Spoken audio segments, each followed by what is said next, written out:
potong sana potong sini nih, kayak potong bebek angsa ya. Ini tapi yang dipotong sana potong sini adalah berbagai pos anggaran. Ini menyusul perintah Presiden Prabowo untuk melakukan penghematan. Di satu sisi ini kan kabar baik karena ada semacam sense of crisis gitu ya. Tapi di pihak lain jelas berdampak pada pertumbuhan ekonomi karena selama ini kan APBN itu menjadi salah satu faktor pendorong pertumbuhan ekonomi di daerah. Nah, ini pasti langsung terasa dampaknya ini kepada warga atau rakyat di daerah, terutama para pelaku ekonominya ya.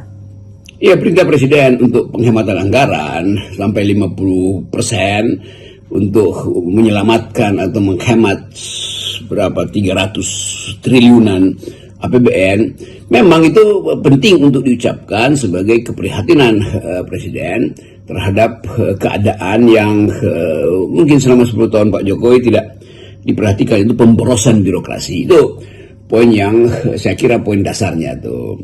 Lalu orang mulai berhitung apakah penghematan itu tidak punya implikasi negatif terhadap pertumbuhan ekonomi. Pasti ada tuh.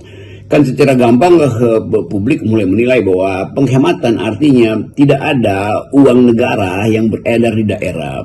Kalau ada seminar itu pasti tukang spanduk dapat di daerah, pasti hotel-hotel di daerah itu kebanjiran order, pasti pengusaha kembang bunga senang karena ada kegiatan pemerintah, kementerian atau BUMN di daerah tuh.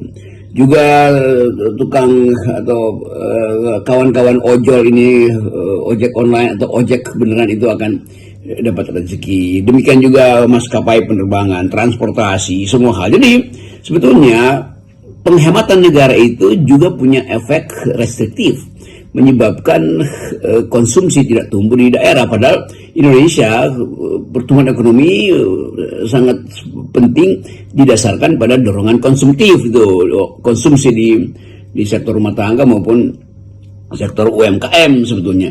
Jadi memang ada dilema, menghemat oke, tetapi dengan akibat ekonomi tidak tumbuh karena tidak ada perputaran uang di daerah kan. Jadi teori apa namanya itu, teori makro kebijakan ala Keynesian, yaitu dalam keadaan krisis justru negara mesti state spending, uang negara mesti digelontorkan supaya hidup perekonomian. Walaupun memang ada dugaan bahwa itu uang negara itu mulai dari alat tulis segala macam pasti dikorupsi itu.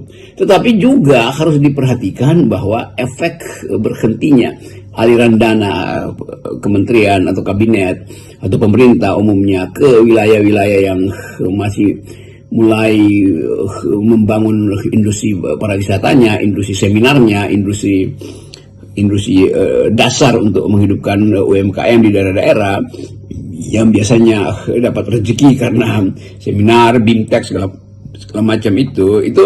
Demikian juga universitas yang seringkali jadi penyelenggara BIMTEK, mereka dapat anggaran. Kalau itu dipangkas, itu artinya pertumbuhan ekonomi di daerah juga akan mandek atau terhalang.